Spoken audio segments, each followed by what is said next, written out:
aim to motivate and inspire viewers to enjoy the clothes they wear as an expression of their personality and their beliefs. This is the Slow Wardrobe. Come and have a look. Hello, welcome to episode 81 of the Slow Wardrobe podcast. My name is Linda and I'm your host. In this episode, an update on my knitting and crochet antics as per usual. Then a very short update on the linen project, as I've called it. See previous episode if you haven't got a clue what I'm talking about, or just keep watching. And then we dive into Layercake with the introduction of a selection of palazzos, a pair of baggies and short dusters in our most popular wool fabrics, lighter wool fabrics, because the heavier Scottish wool would be too heavy to make into the trousers or the dusters. But first off, knitting and crochet update.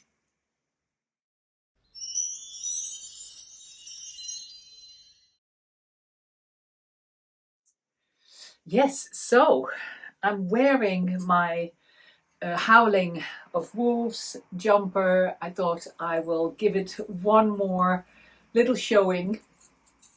It was pointed out to me that I didn't put the finished version on Instagram. I do apologize. I'll try and do that at some point this week.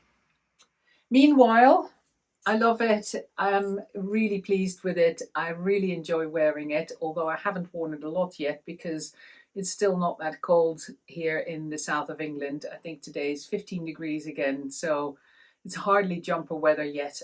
However, this is a finer, thinner jumper in the Biche et Bouche Le Petit lamb's wool and cashmere and lamb's wool. So it's not super bulky and super warm. In my case though, still a little bit too warm to wear it all day, but I thought I'll show it just for the podcast because it is November after all, and there are big parts of the world where it's a lot chillier than it is here at the moment. So, next project was my Westknits Mystery Knit Along, all finished now, the Twist and Turns Mystery Knit Along, and I knitted it 100% in my 3-ply linen. As you can see, it's still plenty big to go around the neck twice. And I think it's lovely. The colors that I've used are the natural undyed is the lightest color. The main color, the most prevalent color is purple. And then I have a slate dark gray as my accent color. I have added 2 little tassels at the end of 2 of the braids that run. I'll take it off so you can see what I'm talking about. The middle section has got 5 braids running down the chevron area, and 2 of those 5 braids do not continue in a section beyond the edging, and therefore felt a little bit as if they went absolutely nowhere. You can of course just tack them down, but I figured they needed some kind of finishing, so I added 2 little tassels, and the others are just tacked down as per the pattern onto the last section of the chevrons.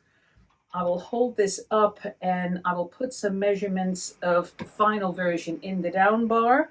I knitted this on 2.75 millimeter needles. And I'm really pleased with the result. I'm really pleased with the colors and with the size because, as I said, it's still plenty big to wear twice around your neck without it being a huge schlanket, as Mr. West tends to call them. Not a shawl blanket, but a really nice size, I think, as you can see.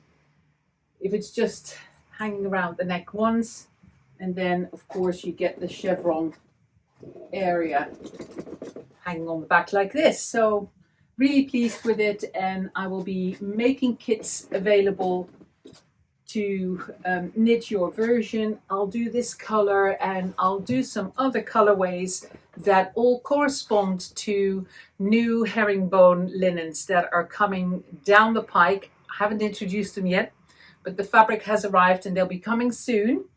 And this is one of the colors, the purple, and all the herringbones are again with natural color.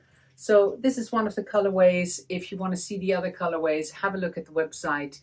There is, in terms of total weight, the shawl weighs, the finished shawl weighs 147 grams. So the amount of yarn in the kits is ample, and then of course you just knit you buy the pattern from Stephen, or you may already have it if you've already executed this in 4-ply. So that's my finished object, and onto my unfinished object and my next big project. Unfinished object, although I'm nearly there, is the pattern and kits availability of the little crocheted bags. Here is again the yellow one that I was crocheting just to double check my stitch count, and I'm happy with that.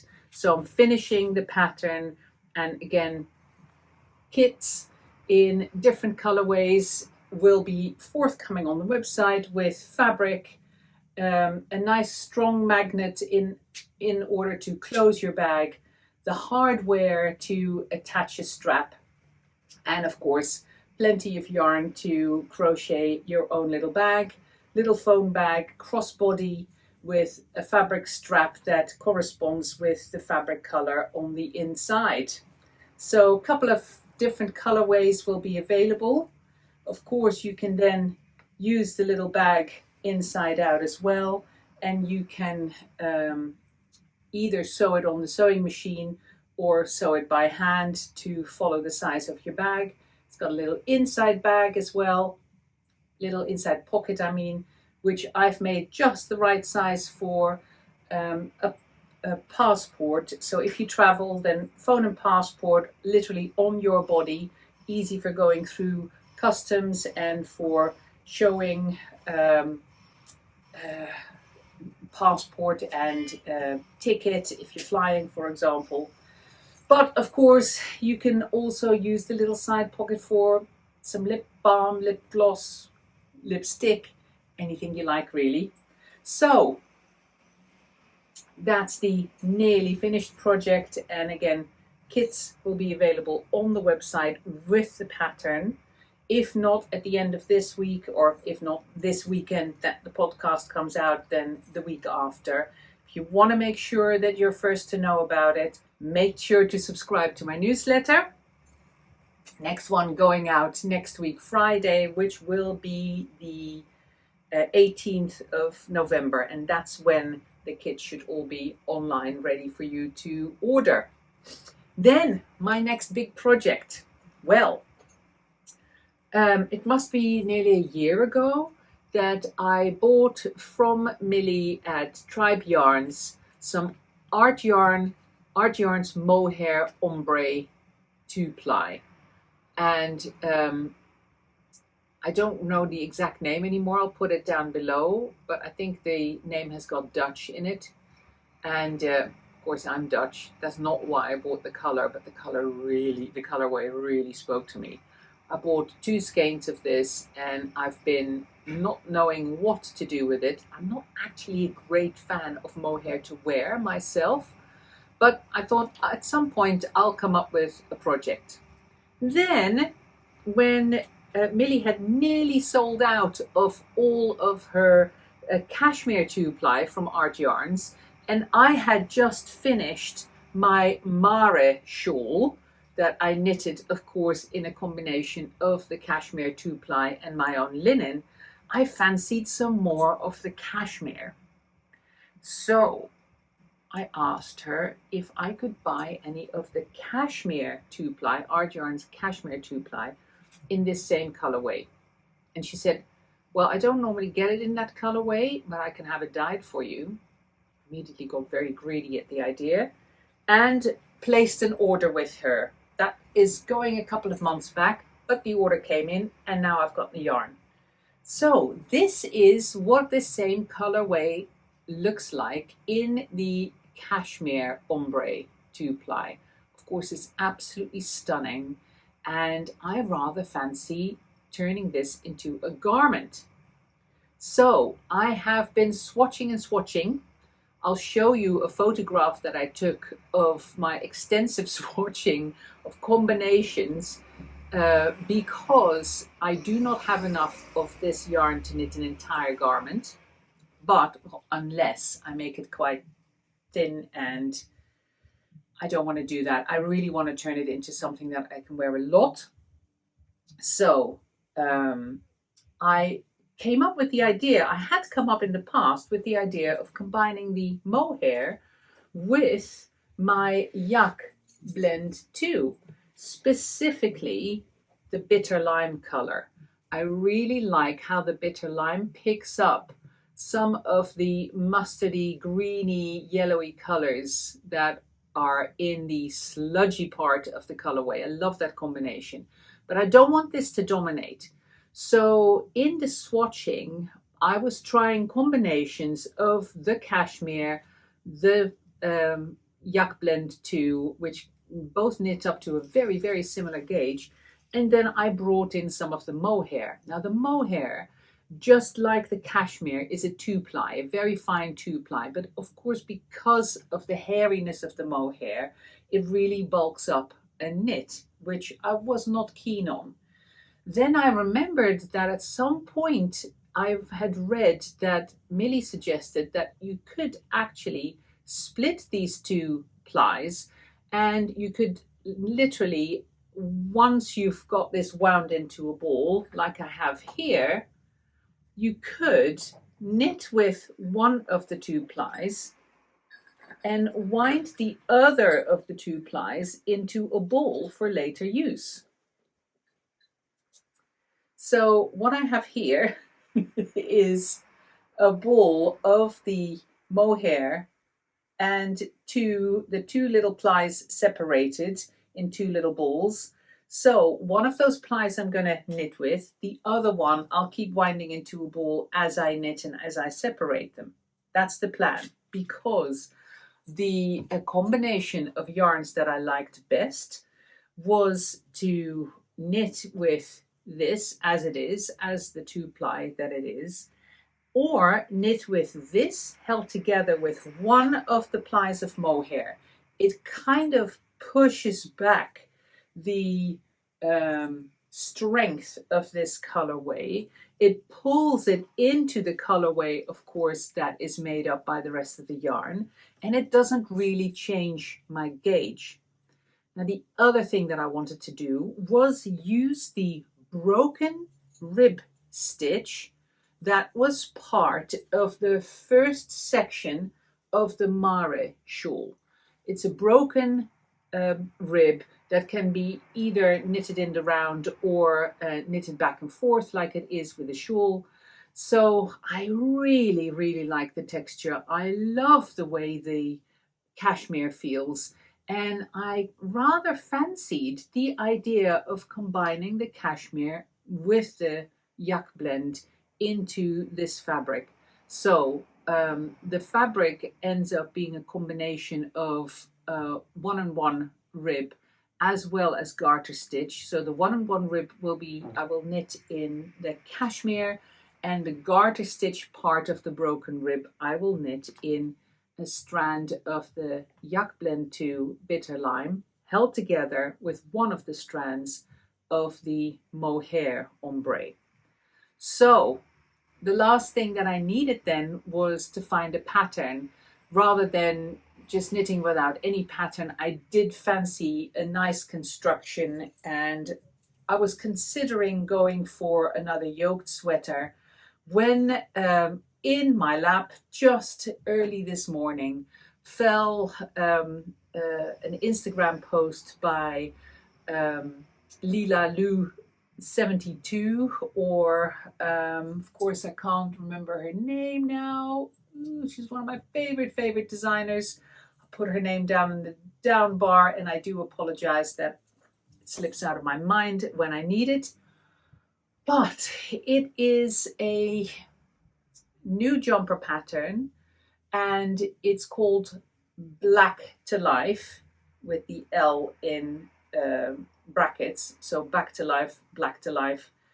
And it is a jumper design that she worked on and off during a spell of recovery after an important piece of surgery that she received early this year. So the pattern has now been published. I will show you a photograph of it here, and it is a top-down knitted in the round jumper that has a very clever shoulder and mock inset sleeve construction that I thought would work really well for this particular project, partially because of the shaping and partially because I didn't want to go for yet another round yoke, because that rounded yoke effect will be really accentuated by the slight stripiness that is going to be caused by my garter rounds in the Yak Blend II. So I fancied the idea of that mock inset shoulder and the construction as well. I think in terms of gauge, I'm not that far off. My gauge is, I think, 24 stitches rather than the 21 stitches that is called for in the pattern, which has been knitted in a sport weight yarn. So I will probably go up 1 or 2 sizes from the to achieve the kind of circumference that I want. I've done the calculations. I would have normally probably gone for the 5th biggest size, and I'm now going to go for the 7th biggest size, hoping to then achieve the measurements of the 5th biggest size. Based on the gauge swatching that I've been doing, that should work fine.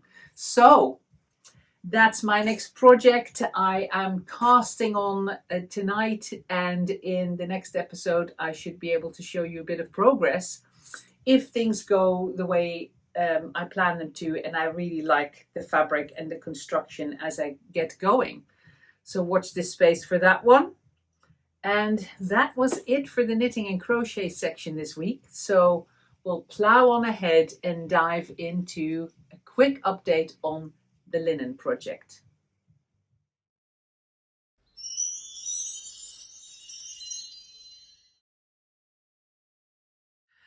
I am really hoping that I can reduce the background noise of the video. Fingers crossed.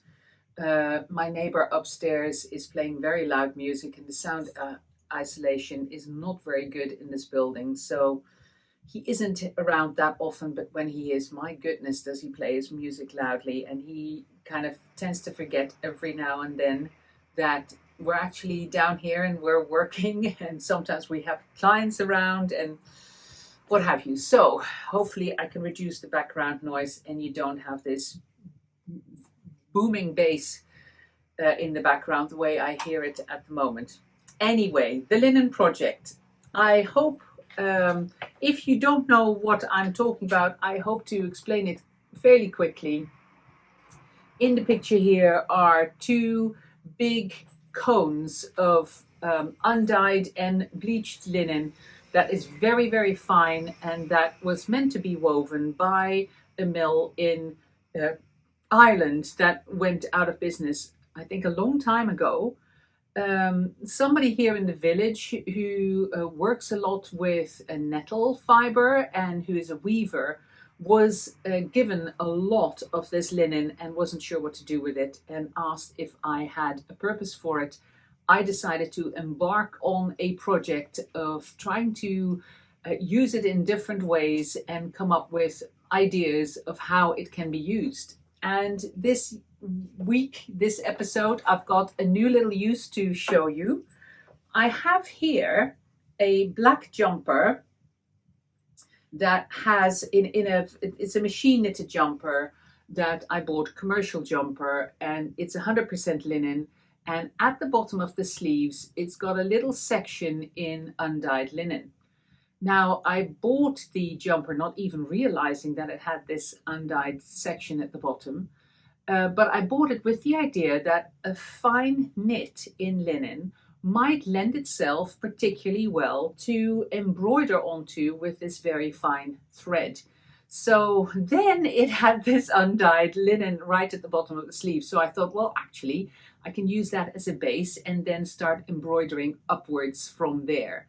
So I will show a close-up of this to your left, my right of this picture. This is just a little bit of embroidery that I've done. I put in a little small embroidery hoop on it and did some well, it's kind of chain stitching with needle and thread. I also tried holding the yarn at the back and then with a crochet hook pulling it up to make these chain stitches. That doesn't work particularly well. It works much better. I have much more control with the needle, so that's how we'll be working.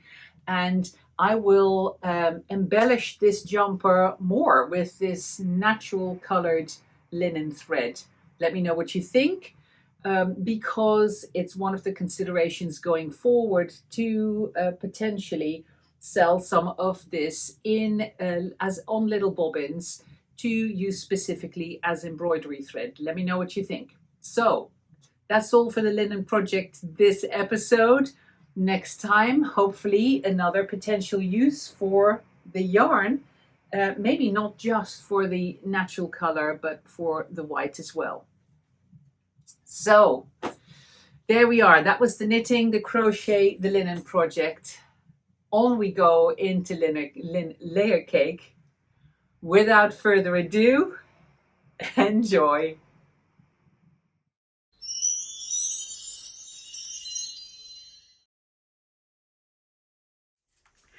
Some new wool layer cakes this week in the podcast, and I was wearing my playsuit today with my grey anytime top, and I thought before I get changed into wools completely, let me show you this together with the wool dusters, because of course this is a great backdrop for a wool duster. Here they come. Very obvious choice, of course, the ink chalk stripe worn with the magpie stripe playsuit, and you can see that of course the ink chalk stripe is even darker than the playsuit, which forms just a little bit of contrast to help accentuate the shape of the duster, the glorious shape, longer in the back with that lovely swing, and against the dark magpie stripe. Of course, out of the three, well, to me anyway, this is the most obvious choice, but let me show you the others because they go really well too. The blue marl window pane check. The window pane, of course, being that lovely dark wine-colored red, muted red, that turns the fabric into a super versatile fabric because that red doesn't shout out. Tonally, it's very similar to the blue magpie, but it's a slightly different blue. So again, it helps see the difference between the fabrics by being slightly different. But last but not least, let me show you the winter white against the magpie stripe. That contrast is just delicious. Here it is. See what I mean with the contrast? The winter white wool is a wonderful fabric. It's got wonderful drape. It's actually got a twill weave, which gives it some lovely bias movement. And as a result, it just drapes so gloriously. And of course, because it is wool, it doesn't really hold on to any creases. So straight off the hanger, having been sat there for the past 2 days, it just comes off and wears like this. Let me put some more of it on. I will show all three of the combinations of the winter white duster and the matching trousers, just worn with a plain simple top. But of course, that's not really me. You will not see me dressed like this. I'm far too much of a layer girl to dress this conventionally, even though the shapes are not that conventional. The whole outfit to me looks very classic, and classic just ain't quite my thing. So let me jazz it up. Winter white palazzos, winter white duster, and a grey anytime top. What can I add to that? Well, let me see. Fast approaching my comfort zone here. A tulip dress in the neutral check, which of course has the kind of soft grey that's in the anytime top. Of course has the winter white of the white linen, which is never quite white. It's got a slight milkiness to it, which goes beautifully with this wool. So super neutral, but also relatively obvious. And of course there are a lot more different choices, some of which I will show you. Let's move on, staying in this neutral palette. Neutral palette, but not neutral in decoration, for want of a better word. Instead of that wool duster, how about one of the festive dusters to stay just as neutral, but make a stronger statement in terms of the decoration of the fabrics themselves. Lovely together, of course, the festive duster in this beautiful light champagne shade, going really well with the wool trousers. And if wool trousers and a wool duster is just too warm where you are together with the other layers, then swapping it for a linen duster, of course, is one possible, obvious and easy choice. But there's lots more that we can do, so I'll keep moving along. Here's another good example of trying to think outside of the box when you're layering. This is one of the Silver Sparkle linen love tops, but rather than tucking it underneath the dress, which would be maybe the more obvious choice in your mind, I'm wearing it over the top. This is a size 2, so it's slightly roomy. And in that respect, it's got a little bit of the feel of the duster about it, with that swooping line and that boxy shape, and forms a lovely layer on top of the trousers, the dress and the anytime top. Now, if this is all too warm, then of course I can drop the anytime top and wear this either over the top or underneath the duster. Underneath the dress, I mean, or underneath the duster. Why don't I try that? The Silver Sparkle top, worn just by itself with the trousers and the duster. Show you duster taken off and just having the trousers and the Silver Sparkle top. Lovely combination, wear a nice necklace or a shawl or scarf with it. Great outfit, daytime to evening, as I always read. But there you go. Okay, let's keep going.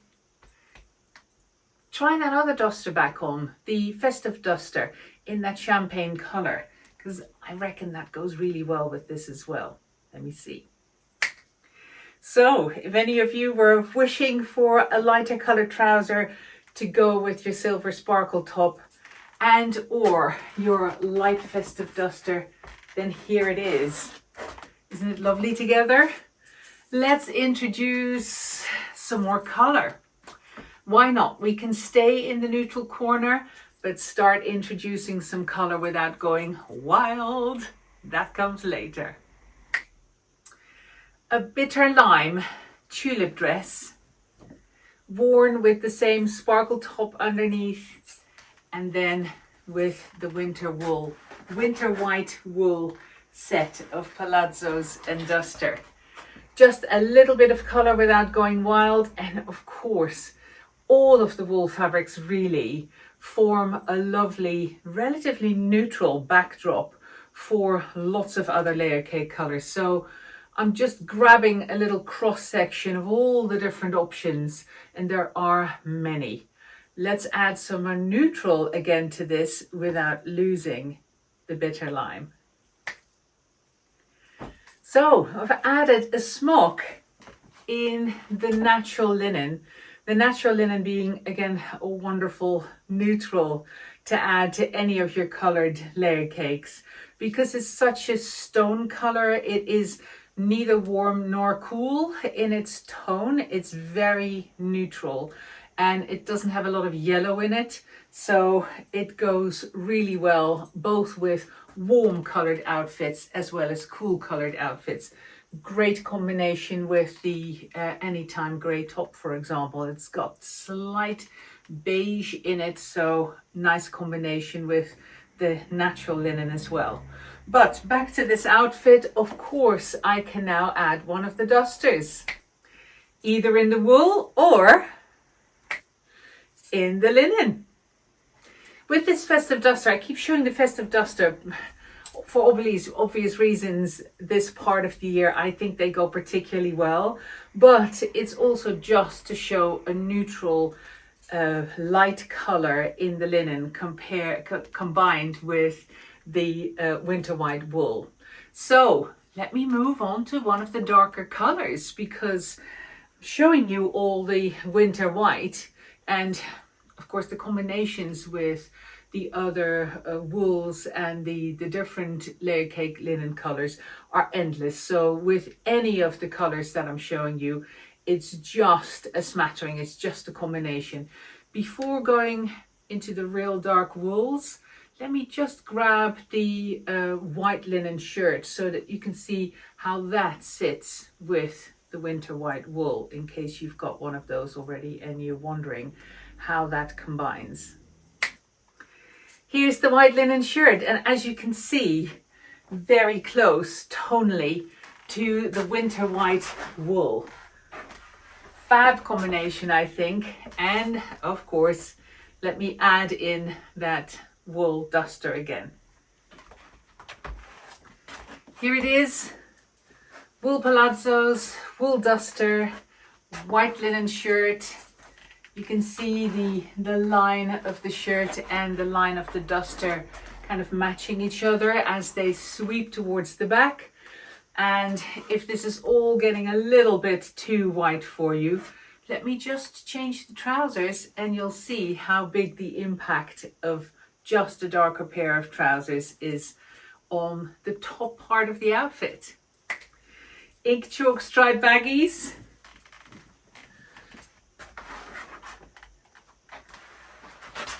Let's darken the rest.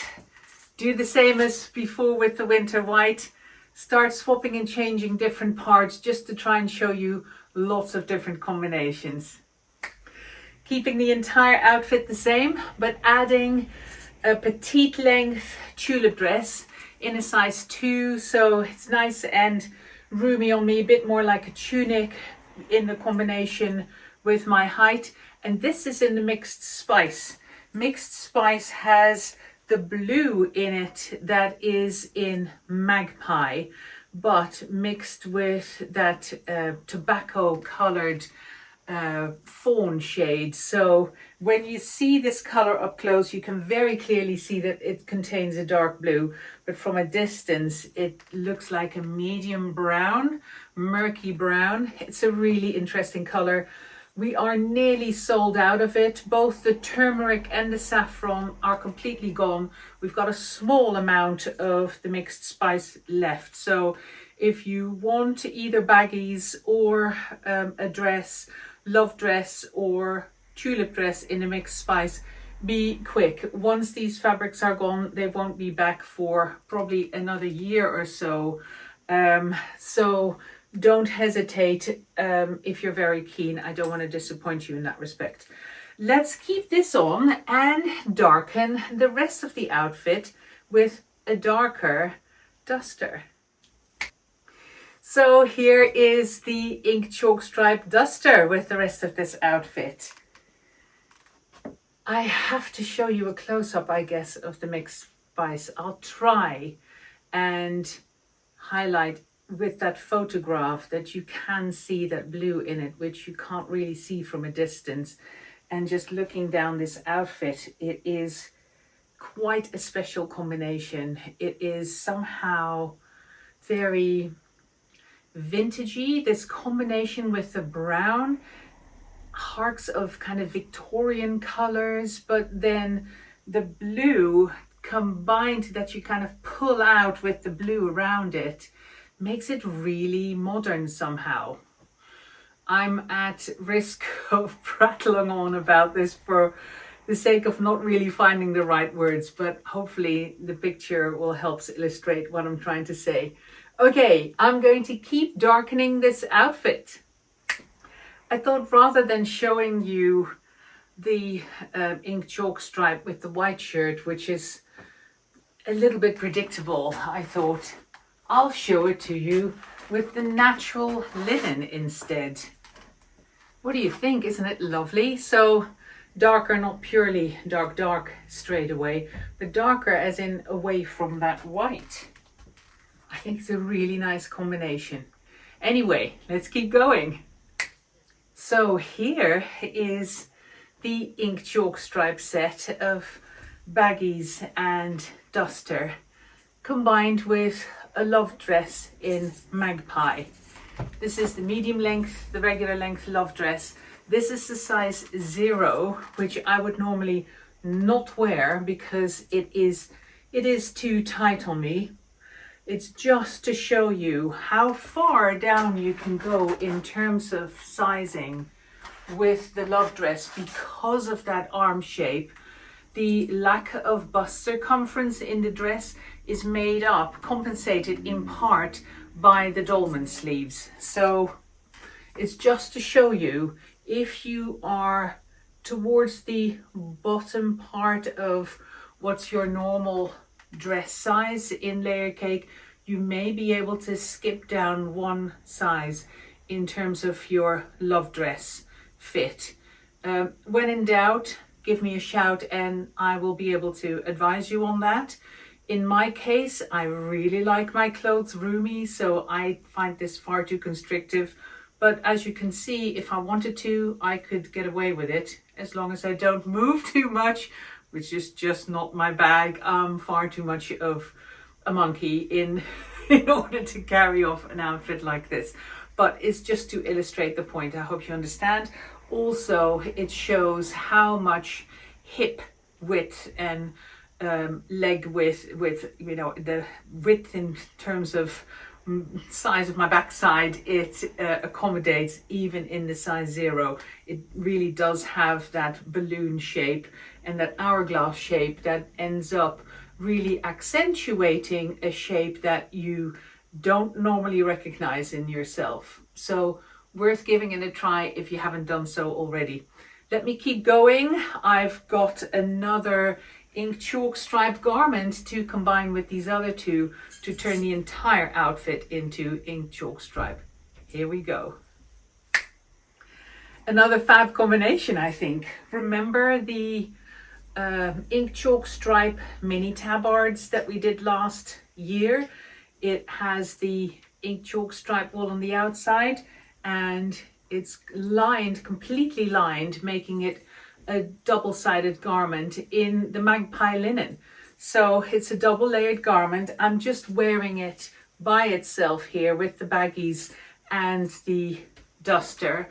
Wonderful combination that of course can be made warmer by wearing one of the Anytime or love tops underneath the sparkle one, for example. But I won't go back to that. It's just to quickly show you an all ink chalk stripe outfit before moving on to some more color. Ink chalk stripe with red. This is one of the raspberry linen dresses that we did a promotion with last summer in the love dress version, size 1, regular length, and a wonderful combination with any of the wools really. Of course, this is the ink chalk stripe, but it would go really well too with the window pane, which of course has got the muted maroon red in it. Why don't we move over to that third color combination? Good timing. Here it is, the blue marl window pane in the duster and in the palazzos, but these are the shorter length, so cropped on me, and these are the extra large rather than the large that I was wearing before. So more space, more room to move if you like that oversized look, and resembling culottes a little bit because of that cropped length. Let me swap the dress for one of the tunics, for example, so you can see a little bit more of the trousers. Tunic up next, but I thought I'll quickly show you these cropped palazzos with one of the cotton jersey love tops, size 2, so nice and roomy rather than fitted, and the blue marl window pane duster. But really to show you what the cropped palazzos look like in the bigger size, in the extra large, more roomy around my bum neck, less fitted, and quite a nice look as an alternative to the longer, more fitted ones. Let me add that tunic. Staying in the red corner, but going a bit more muted to kind of tone in with the window pane check on the blue marl wool, with the red crossweave smock in this case, and showing you how well it works to put a larger sized cotton love top underneath a smaller sized tunic. Because of those big armholes, they all tuck in very nicely and it doesn't look bunched up at all. I will put the duster on to finish the whole outfit. Here we are. Of course, reds are not the only possibility to combine with this window pane, so let me keep going with a couple of colors that slowly drift away from the red spectrum. Here's a size 2 anytime top in the navy color, and I wanted to show you because it looks really good in combination with the blue marl. The blue marl, of course, marled and not solid like the navy, but the kind of blue that's in the marl is the same color as the navy of the cotton anytime top, so they go together really well. Let me layer up this outfit. Here's one of the cherry tulip dresses. Soft, still in that red spectrum, but softer, and I just realized I'm still wearing the cropped palazzos. Let me swap them for the longer ones, and I'll add that duster back in as well. So longer palazzos back in and the duster to go with it, and then still with that cherry linen tulip dress. Of course, we don't have to stay in the red spectrum. Let me show you a different color altogether, or maybe just go multi. Here's one of my favorites in combination with the blue marl window pane, and that is the small check, which of course also goes beautifully with the cherry that I'm wearing it with. It's got a lot of the same kind of pinks in it, but the main thing to show you was wearing other colors than in the red spectrum with the blue marl window pane. Got one more up my sleeve, but I promise that's the last one for today because this is a very long episode again. Here we go, last one. And here it is, match made in heaven. Our Scottish wool in the tulip dress, size 2 regular length in this case, worn with the long palazzos in the blue marl window pane. I think the colors go so incredibly well together, and therefore, of course, sorry plant, the duster shows really, really nicely with that as well. Look at that. Still wearing the navy anytime top underneath in the size 2. Very neutral with that blue, but I could go for the gray, for example, or almost any of the colors, to be honest. The black would work well. The white if you really want contrast. So there we are. Again, I hope to have inspired you. Any questions or comments, welcome. Of course, I will help in any way I can. And I'll see you again soon.